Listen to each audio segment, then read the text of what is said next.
కొమరంభీం ఆసిఫాబాద్ జిల్లా దహేగావ్ మండలం ఇట్యాల గ్రామంలో పత్తి రైతు తిరుపతి తీవ్ర ఆవేదనకు గురయ్యాడు. 5 ఎకరాల్లో సాగు చేసిన పత్తి పంట మరికొన్ని రోజుల్లో చేతికొచ్చే సమయంలో గుర్తు తెలియని దుండగులు అర్ధరాత్రి పంటను ధ్వంసం చేశారు. ఉదయం పొలానికి వెళ్లిన రైతు తిరుపతి తన పత్తి పంట నేలకూలి ఉన్న దృశ్యం చూసి కన్నీరు మున్నీరయ్యాడు. 5 నెలలుగా శ్రమించి అప్పులు తీసుకుని సాగు చేసిన పంట నాశనం కావడంతో తిరుపతికి తీవ్ర ఆర్థిక ఇబ్బంది ఏర్పడింది. దాదాపు ఎకరం దాకా నష్టమై ఉంటుంది.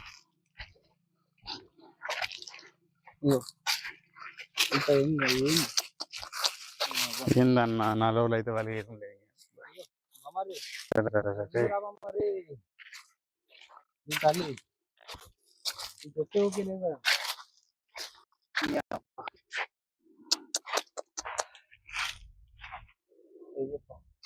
చేయాలి? ఇవ్వలేదు ఇవ్వాలి. ఏంటిది? నేను ఇవ్వను ఏమన్నా. ఏంటిది అంట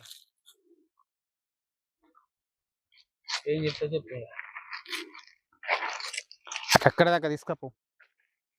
అంగడి కూర్చుందా మరి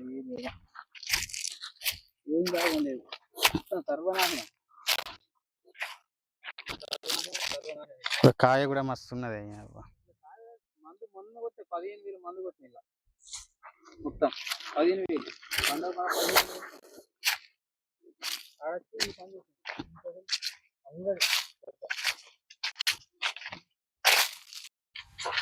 ఇది మొత్తం బిట్ ఎంత ఉంటుంది అన్న? ఇది ఎన్ని ఎకరాల బిట్? ఇది 6 ఎకరాల ఫ్లాట్ అన్న. 6 ఎకరాల ఫ్లాట్. 6 ఎకరాల ఫ్లాట్ లా ఈ పంట అనేది నీకు ఎంత ఇట్లా పీక్ పడేయడం జరిగింది? దాదాపు ఎకరన్నర దాకా పీకేసిన. ఎకరంన్నర. ఎట్లా ఇది ఎప్పుడు జరిగింది? ఎప్పుడు వీకెండ్? ఇట్లా ఇది మంగళ బుధవారం రోజుల్లో మధ్యలో జరిగింది అనేది. ఎట్లా మరి మీరు డైలీ గమనిస్తారా లేదా? పంట పోయిన మన వారంలో మా నాన్నమ్మ చనిపోయింది. అయితే సూతకం ఉండి అయితే ఇంట్లోకి రాలేకపోయినాం. చేనికి కూడా పోవద్దన్నవారా, పోలేదు. వచ్చి ఇంట్లోకి వచ్చిన తర్వాత వచ్చి చూస్తే ఇది జరిగినదన్న. ఓకే, మీరు పంటకు రాని టైంలో ఇదంతా జరిగింది. అవునన్నా. ఓకే అన్న, మరి స్థానిక పోలీస్ స్టేషన్ లో కంప్లైంట్ అని ఇవ్వడం జరగలేదా? ఇచ్చిందన్న. నేను సాయంత్రం కొన్ని తీసుకెళ్ళి ఇచ్చాము.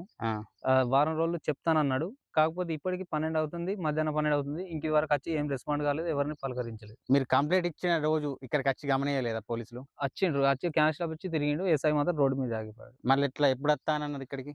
మళ్ళీ ఏం చెప్పలేదు. వారం రోజులు ఏదో ఒకటి చెప్తా అని చెప్పిండు. వచ్చేసినాం మేము. ఆ రోజు నుంచి మళ్ళీ రాలేదు ఇక్కడికి? రాలేదు. ఇక్కడికి రాలేదు. ఏం జరిగింది అనేది వాళ్ళు చూడలేదు? ఏం చూడలేదు. ఓకే అన్న, ఈ 5 ఎకరాల బిట్ల ఈ 6 ఎకరాల బిట్ల ఈ ఎకరన్నర లాస్ అయినావు కదా, ఇలా నీకు ఎంత పత్తి లేదు స్టార్టింగ్ నుంచి ఎండింగ్ వరకు? స్టార్టింగ్ నుంచి అంటే ఎకరాకు లెక్కన మొత్తం చెప్పమంటారా? ఈ ఎకరం ఇప్పుడు నువ్వు లాస్ అయ్యి ఎకరానికి 14 క్వింటాల నుంచి 15 క్వింటాల వరకు వెళ్ళేది. లాస్ట్ వరకు. నీకు నష్టం అనేది ఎంత జరిగింది అన్న దీంట్లో? దాదాపు 1,50,000 1,60,000 దాకా జరిగింది. 1,50,000 1,60,000. అవును. ఓకే, అయితే ఇంతకు ముందు కూడా ఇట్లా జరిగిందని విన్నాం, నిజమేనా? జరిగింది. మా బావాలు పక్క చేను. అవును, పక్క చేనులో జరిగింది. ఎంత లాస్ అయింది? అది కూడా ఇంతే అయిందా? దాదాపు ఇంకా అది ఇంకా ఎక్కువనండి. ఇంకా ఎక్కువనే జరిగింది. అది ఎక్కువనే జరిగింది. ఇది కూడా సేమ్ టు సేమ్ 2 ఒక తీర జరిగినాయి. ఇప్పటికైనా ఆ పోయినసారి కూడా ఎవరు పట్టించుకోలేదు. ఇప్పుడు కూడా ఎవరైనా పట్టించుకుంటారేమో నమ్మకం కూడా లేదు మాకు. పోయినసారి పోలీసు వాళ్ళు అందరూ వచ్చి డాగ్స్ గడ్ చేసిండ్రు, ఏదో చేసిండ్రు, కానీ ఏం ఎవరు పట్టుకోలేదు. దొంగ దొరకబట్టియలేదు మాకు. ఇప్పటికైనా దొరకబట్టిస్తారని నమ్మకం కూడా లేదు మాకు. ఇలా జరగడం చాలా సార్లు అవుతుంది. 2 months బ్యాక్ కూడా మా బావ దాంట్లో కూడా పీకేసిండ్రు చెట్లు. అందులో వీకిన వాళ్ళే ఇందులో వీకిన్లు అంటారు. అదే అనుమానం ఉంది మాకు కూడా.